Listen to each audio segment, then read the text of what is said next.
Je tu něco, co musíte vědět. Nebyl jste opuštěn. Byl jste vybrán, abyste povstal. A nyní je čas, abyste si nárokoval to, pro co jste byl vybrán. Včerejší rovnodennost nebyla jen dalším datem v kalendáři. Byla to hranice. Většina lidí si ani nevšimla, že uplynula. Pokračovali dál rozptýlení, spící, slepí k tomu, co se skutečně stalo. Ale vy ne. Ty jsi to cítil. Cítili si, že se něco změnilo. A teď se to začne projevovat. Tady začíná rozdělení. Ti, kteří zůstali spát, budou opakovat stejné cykly, uvízlí ve svých starých zvicích. Ale ti, kteří přejdou na druhou stranu, ti jako ty, budou svědky znamení, která nikdo jiný nevidí. A tady je část, na kterou nikdo není připraven. Změna nezměnila jen tebe, změnila i svět kolem tebe. Co se právě stalo, nebyl konec ničeho. Byl to začátek vytržení. Je o transformaci. Rovnodennost zapálila něco, co vás vytáhlo z vaší staré kůže. Z verze vás, která žila skromně, pochybovala a zpochybňovala. To já nemohlo změnu přežít. Nyní přichází povstání. Krok za krokem se začnete stávat novým člověkem. Vytržení není kompletní. Teprve začíná. A pokud jste duchovně naladěni, musíte dávat pozor, protože to, co se v příštích dnech vynoří, rozhodne o tom, jak daleko vás toto nadšení zavede. Ale je tu háček. Ne všechny znamení, která s tím přicházejí, budou příjemná. Potkáte je v neočekávaných zrcadlech a budete cítit jen vděčnost. Po rovnodennosti se možná začnete setkávat se stíny toho, kým jste bývali, ne jako s hrozbami, ale jako s ozvěnami. Někdy je to osoba, která se chová přesně jako vaše staré já, nebo cizinec, který říká něco, co vás kdysi svazovalo.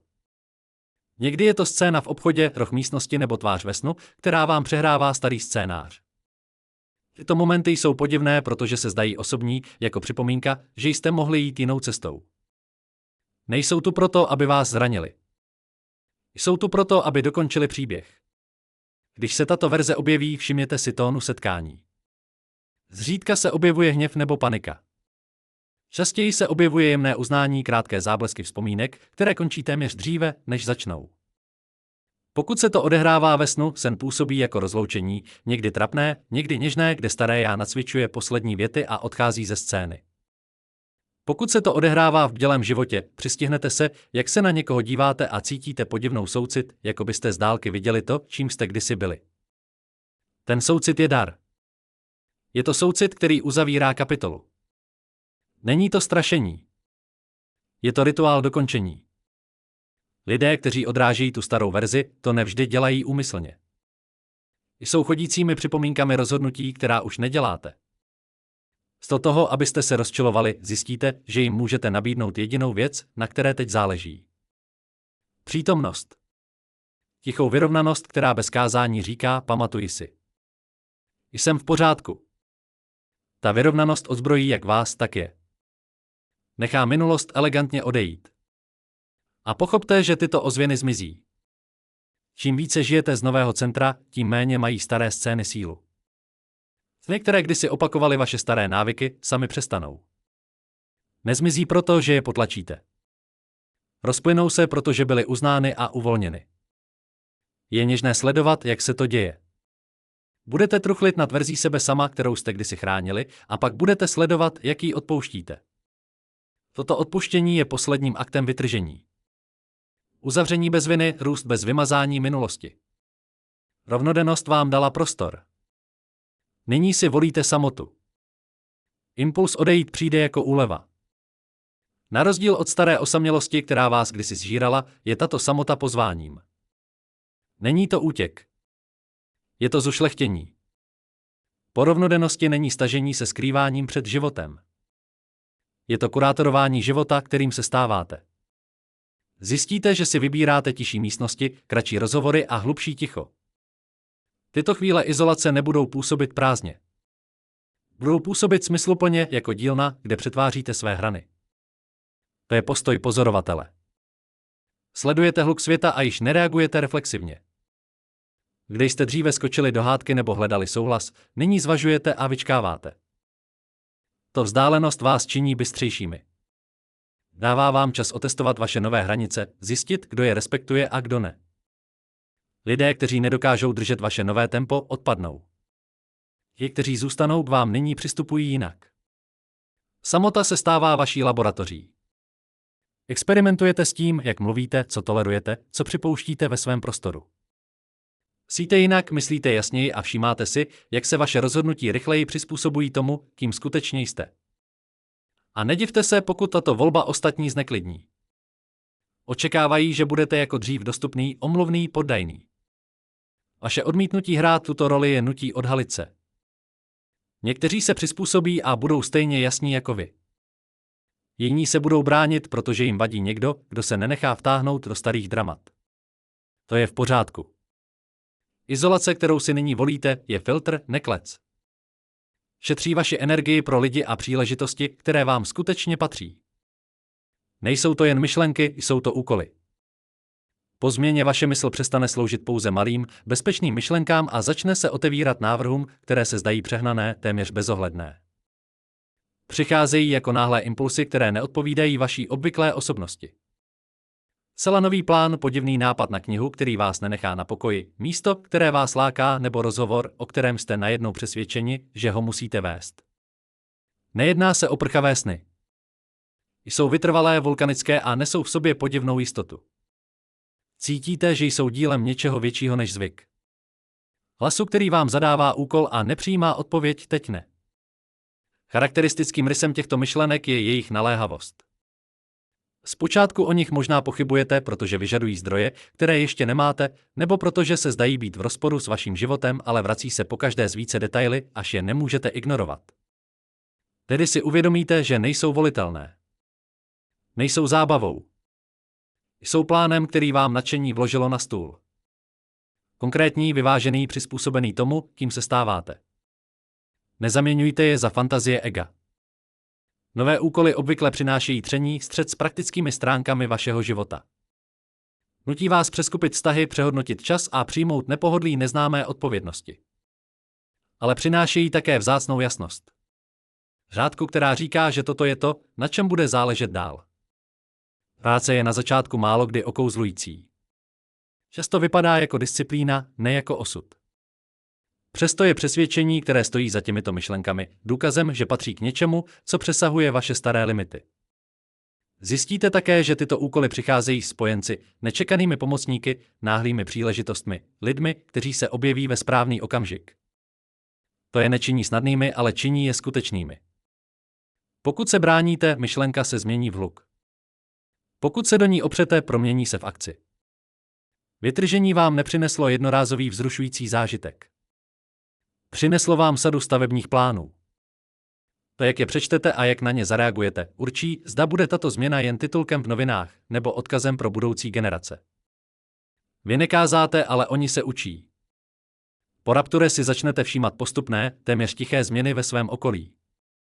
Do vašeho života vstoupí lidé, kteří nevěděli, že se potřebují změnit, dokud vás nepotkali. Nechtějí přednášky ani dlouhá vysvětlení. Začnou napodobovat malé věci. Jak stojíte, klid ve vašem hlase, způsob, jakým se chováte. Zvyky, které kdysi byly soukromé, se stávají vzorem pro ostatní. Cizí lidé se zastaví, aby vás poslouchali. Kolegové se naklánějí, když mluvíte. Přátelé se téměř ostýchavě ptají, co se změnilo? Nejde o charisma nebo showmanské schopnosti. Jde o demonstrační efekt někoho, kdo prostě žije jinak. Váš život se stává důkazem, že je možná i jiná cesta. Nebudete se snažit nikoho převést. Budete prostě žít způsobem, který tiše ukazuje lepší možnosti. Lidé k vám budou chodit pro radu ne proto, že jste jim kázali, ale proto, že vaše přítomnost říká, že to funguje. Sledujte, jak se chování šíří jako vlny. Kolega začne vstávat dříve a najednou se zlepší jeho výkon. Přítel se zbaví destruktivního zvyku, protože viděl, jak jste zvládli podobný tlak. Rodiče nebo partneři s vámi budou zacházet s opatrným respektem a budou testovat hranice vašich nových hranic. V místnostech, kde jste kdysi splývali s pozadím, vás nyní budou hledat očima. V rozhovorech, které dříve umíraly, budou vaše slova padat a ulpívat. Ten tah, který cítíte, není náhodný. Je to účinek vašeho překalibrovaného pole. Jemný, přesný a nakažlivý. To je vliv bez násilí. Někdy bude znepokojující sledovat, jak se lidé kolem vás mění, ale bude to mocné. Pochopte to. Nežádali jste o následovníky. Prostě jste se stali příkladem. A příklady jsou nakažlivé. Vy jste korunováni, ale nyní je koruna zvažována. Po rovnodennosti se nedivte, když se malé věci začnou zvětšovat. Budou to drobné každodenní třenice, zpoždění prodloužení nájmu, schůzka, která se protáhne, dopravní zácpa, která se záhadně objeví, když už máte zpoždění, které začnou působit větší, než by měly. Hádky, které vás dříve nezasáhly, nyní trvají o něco déle. Jednoduchý výlet do obchodu se promění v sérii nepříjemností, které se hromadí jako pomalý písek. Nejedná se o náhodné podráždění. Jsou to přesné sondy zaměřené na místo, kde se vaše nová síla setkává se starými zvyky. Přemýšlejte o tom takto. Když se kove kovová koruna, není tvarována pouze kladivem, ale také testována tlakem. Rovnodennost vás vykove do něčeho tvrdšího. A vesmír nyní vyvíjí tlak, aby odhalil, jak tato tvrdost ve skutečnosti vypadá v každodenním životě. Zůstáváte pevný, když se plány rozpadají? Vracíte se k sebevědomí, které jste včera získal? Nebo upadáte zpět do úzkostných vzorců, které vás dříve definovaly? Test ukazuje, zda je změna povrchní nebo jde o hlubokou strukturální rekalibraci. Tyto momenty se často zdají být malicherné, a to záměrně. Velké testy by umožnily egu se připravit. Malé opakované nepříjemnosti obcházejí nacvičené já a oslovují přímo návyky. Jsou to způsoby, jakými se vesmír ptá, dokážeš udržet rovnováhu, když se nic dramatického neděje? Dokážeš si udržet svou výhodu, když se nikdo nedívá? To, jak reaguješ na ucpanou e-mailovou schránku, na přítele, který tě rozčiluje, nebo na byrokratickou smyčku, vypovídá o tvém přechodu více než jakákoliv vize nebo obřad. Toto období také odhaluje skryté páky. Trpělivost zde není pasivní vytrvalost. Je to míra kontroly. Když se nezhroutíte pod malým tlakem, šetříte energii na věci, na kterých opravdu záleží. Skutečné příležitosti. Obtížné rozhovory. Úkoly, které se objevily v dnech po rovnodennosti, neprojdou testem a tření se znásobí. Malé problémy se stanou hlasitými. Vztahy se rozpadají. Stav před se ucpe hlukem. Projděte ji a svět se kolem vás začne přeskupovat jemnějšími a čistšími způsoby. Dveře, které se dříve zasekávaly, se nyní otevírají bez námahy. A lidé, kteří se potřebovali prokázat, se rychle odhalí. Očekávejte tedy podráždění, očekávejte zpoždění, očekávejte hádky. Nejsou to tresty ani známky toho, že jste uklouzli. Jsou to měřítka, podle kterých se měří vaše nové já. A když si budete myslet, že už máte dost, pamatujte, že toto je okamžik, který odděluje inkarnované osobnosti od těch, které zanechávají odkaz. Očekávejte pozvání, pokušení a rozptýlení teď, když jste odešli. Jakmile rovnodennost udělala své a vy jste ji překročili, starý svět vaši nepřítomnost tiše nepřijme. Všimne si toho. Najednou se objeví nabídky, které vypadají jako návraty. Práce, které od vás vyžadují kompromisy, setkání, která slibují pohodlí, záblesky statusu, které šeptá, mohl byste to mít znovu. Nejde o náhody. Jsou to skryté zkoušky. Přicházejí s leskem a nostalgií, převlečené za druhé šance. A jejich účel je jednoduchý: zjistit, zda stále patříte ke starým scénářům. Zpočátku je tahání jemné. Bývalý milenec píše zprávy jemným tónem, který zní jako stará lehkost. Starý přítel vás zve do známého baru, kde stejné rozhovory zabíjely noci. Objeví se obchodní nabídka s rychlými penězi, ale pomalým morálním únikem. Tyto nabídky jsou lákavé, protože slibují to, čeho jste si kdysi vážili. Bezpečnost, sounáležitost, teplo, porozumění bez změn. Ale mají také cenu, kterou cítíte v morku kostí jako rukavici, která vám už nesedí. Svět vám nabízí zpáteční jízdenku a cenou je vaše nová jasnost. Sledujte, jak jsou staré vzorce zdvořilé. Nosí obleky. Pokušení vrátit se zpět není hlasité. Je to lichotivý e-mail. Kompliment, který lichotí vašemu egu. Potřesení rukou, které vám připadá jako doma. Ta známost vám leze na nervy způsobem, který vám připadá jako bezpečnost. Ale bezpečnost v tomto kontextu často znamená stagnaci. Starý svět nechce, abyste opustili pohodlnou smyčku, protože váš odchod je zrcadlem, které odhaluje, kolik lidí se bojí změny.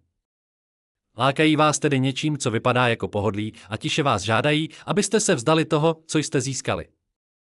Také si všimnete, jak se autorita chová jinak. Lidé, kteří vás kdysi odmítali, začínají mluvit jemněji a nabízejí vám role, které na papíře vypadají lákavě. To světlo reflektorů je lákavé, protože potvrzuje změnu. Udělali jste něco správně a nyní systém chce na vás vydělat, aniž by vám dovolil udržet si svou výhodu. To je past. Přijetí, které vás stojí vaši suverenitu. A pak jsou tu jemné emocionální pasti. Nostalgie, jemný tlak společenských očekávání. Možná vám budou připomínat povinnosti, které nemůžete ignorovat, nebo vás budou zvát na rodinné rituály, které vyžadují vaše staré já. Tyto pasti jsou účinné, protože jsou zabalené do lásky nebo povinnosti. Voní povinností a povinnost je přesvědčivá. Ale pochopte, že volání po návratu je často hlasitější, když jste nejvíce sami sebou, protože vaše realita ohrožuje pohodlné iluze, na kterých ostatní závisí. Zde je klíčová pravda, kterou si v těchto momentech všimnete. Nabídky, které se zdají nejnaléhavější, vás obvykle žádají, abyste se zmenšili. Chtějí vás zpět v podobě, která je pro ně známá a bezpečná. Nabídky, které jsou v souladu s vaším novým já, vyžadují expanzi a riziko. Jsou tižší, někdy je přijmout osamělejší a málo kdy jsou doprovázeny okamžitým potleskem. Proto je svět, který vás táhne zpět, ve skutečnosti důkazem toho, že jste povstali. Kdyby vás starý systém ignoroval, nebyli byste hrozbou. Pokud vás nyní tahá za rukáv, jste viditelní a viditelnost je síla. Ale viditelnost je také pokušení.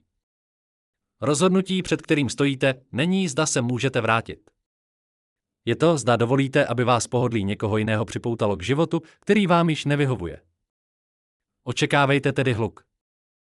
Pozvánky maskované jako milosrdenství, pokušení maskovaná jako odměna, rozptýlení maskovaná jako příležitost. Očekávejte zmatek, lichotky a náhlé znovuobjevení starých pohodlí, ale také očekávejte, že nakonec dojde k vyjasnění. Protože jakmile uvidíte rozdíl mezi přizpůsobením se minulosti a voláním vaší nové cesty, myšlenka na návrat zpět se vám bude jevit jako nákladná a malicherná. Budete vědět, o co jde. Boj nikdy nebyl trestem. Byla to příprava. Po rovnodennosti se v pozadí vašeho života začne něco měnit, zpočátku téměř nepozorovatelně.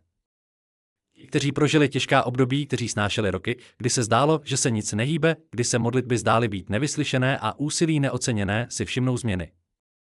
Rovnováha, na kterou jste čekali, se začíná projevovat. Zpočátku ne v hlasitých zázracích, ale v malých, nepopiratelných změnách, které jsou příliš přesné na to, aby byly náhodné. Může to být telefonát, který přijde z ničeho nic s novinkami, které jste nečekali. Práce, o kterou jste si mysleli, že jste přišli, je najednou znovu k dispozici, ale nyní za lepších podmínek. Může to být cizinec, který vám nabídne pomoc přesně v oblasti, ve které jste se potýkali s problémy, aniž byste o to požádali. Může to být peníze, o kterých jste si mysleli, že jsou pryč a které se nyní vrací na váš účet, nebo dveře, které se otevírají na místech, kde jste před lety přestali klepat. Nejedná se o náhody. Jedná se o skryté odměny, které se nyní projevují, když rovnodennost resetovala váhy. Možná jste příliš dlouho měli pocit, že nesete břemeno, které nikdo jiný nevidí. Lidé vás špatně posuzovali, pochybovali o vaší cestě a možná se dokonce vysmívali trpělivosti, se kterou jste byli nuceni žít. Ale to, co neviděli, bylo, že i když to vypadalo jako stagnace, ve skutečnosti to bylo inkubace. Rovnodennost působila jako kosmický bod obratu. A to, co bylo kdysi zpožděním, se nyní stává výsledkem. Vesmír vás nikdy neignoroval. Shromažďoval vaše požehnání tam, kde je nikdo nemohl ukrást. Všimnete si, jak se nyní příležitosti objevují v souladu, nikoli v chaosu. Dříve jste možná dostávali šance, které od vás vyžadovaly kompromisy, práce, které vás vyčerpávaly, vztahy, které zkoušely vaši hodnotu, cesty, které vypadaly jako požehnání, ale byly skrytou zátěží. Ale energie po rovnodennosti se nezabývá falešnými sliby. Odměny, které nyní přicházejí, jsou jiné. Jsou čisté. Jsou téměř na míru šité, jako by každý okamžik čekání a každá zkouška trpělivosti byly součástí většího plánu, který vás na ně připravoval. A tady je ta nejmocnější část. Odměna není jen vnější, je i vnitřní. Po letech přežívání si najednou všimnete, že v sobě nosíte klid, sebejistotu a pevné zakotvení, které vám nikdo nemůže vzít. To je skutečný poklad, protože příležitosti přicházejí a odcházejí. Ale ta verze vás, která byla vykována v ohni vytrvalosti, je trvalá. Stali jste se někým, kdo již neprosí o příležitosti, ale přitahuje je přirozeně. Proto se rovnodennost jeví jako extáze. Ne proto, že jste byli přeneseni do jiného světa, ale proto, že se z vás konečně zvedla tíha toho starého. Boj dříve definoval vaše dny, ale nyní definuje vaši sílu. Bolest bývala důkazem opuštění, ale nyní je důkazem přípravy. Nebuďte tedy překvapeni, když se náhle objeví pomoc. Neodmítejte to jako náhodu, když se vám naskytne průlom. Uvědomte si, co to je. Skrytá odměna, dlouho odkládaná, ale perfektně načasovaná. Existují i jiné, ale nenajdete je snadno. Procházení extází se zpočátku může jevit jako osamělá cesta. Zjistíte, že chodíte jinak, mluvíte jinak, vidíte život s větší jasností, kterou většina lidí kolem vás ani nedokáže rozpoznat. Může vás to svést k myšlence, že jste sami, jako byste byli jediní, kdo během rovnodennosti uslyšel volání. Ale nejste jediní. Jste jen jedním z mála, kteří měli odvahu, sílu a uvědomění, aby povstali, když se ta brána otevřela. A tady je pravda. Ostatní, kteří prošli, nejsou shromážděni na jednom místě. Jsou rozptýleni po celé mapě, umístěni s přesností jako světla ve tmě.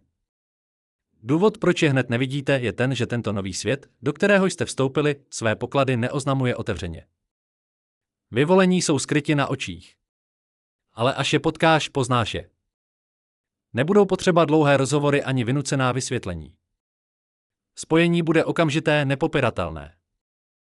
Možná to bude cizinec, jehož oči se zdají proniknout skrz tebe, jako by rozpoznávali oheň, který nyní v sobě nosíš. Možná to bude starý přítel, který najednou odhalí, že tajně kráčel podobnou cestou a čekal na správný okamžik, aby vykročil vpřed. Nebo to bude někdo, koho bys nikdy nečekal. Někdo, kdo se objevil přímo na vaší cestě v okamžiku, když jste potřebovali potvrzení, že si tuto změnu nevymýšlíte. Svět po rovnodennosti je jako nová mapa a vyvolení jsou jejími orientačními body. Nezdá se, že by vás obtěžovali, ale spíše vás vedou. Každé setkání je signálem, připomínkou, že jste součástí něčeho mnohem většího než vaše osobní proměna. Stali jste se součástí skryté konstelace. Každá hvězda je daleko od ostatních, ale společně tvoří vzor, který osvětluje cestu všem ostatním, kteří stále tápou ve tmě. Ale nečekejte, že k těmto setkáním bude docházet často. To je zkouška. Máte růst ve své samotě, abyste nejprve posílili svou vlastní frekvenci. Kdyby se vyvolení shromáždili příliš rychle, jejich energie by se mohla zhroutit do pohodlí. Z toho jste povoláni nést své světlo na místa, která se stále zdají těžká. Chodit mezi těmi, kteří zůstali pozadu, ne aby je soudili, ale aby stělesňovali to, co je možné za prahem. A když potkáte jednoho z mála, nebude to vypadat jako náhoda. Bude to jako poznání. Bude to jako dva plameny, které najednou hoří jasněji, protože se našly. Jen ten okamžik potvrdí vše, co jste tušili, že jste nikdy nebyli blázni, nikdy jste neměli bludy, nikdy jste nechodili sami. Takže je nehledejte v hluku davu. Nečekejte, že budou mávat vlajkou nebo se představovat jako vyvolení. Věnujte pozornost jemným znamením. Nejste jediní, ale jste jedni z mála a právě to dělá tuto cestu tak silnou. Pokud stále sledujete, rád bych vám poděkoval za vaši pozornost. Pokud se vám obsah líbil a chcete vidět více, zvažte kliknutí na tlačítko Přihlásit se k odběru. Vaše podpora je velmi ceněna. Neváhejte se podělit o své zkušenosti nebo myšlenky v komentářích níže. Do příště se mějte hezky a přihlaste se k odběru dalších zajímavých obsahů.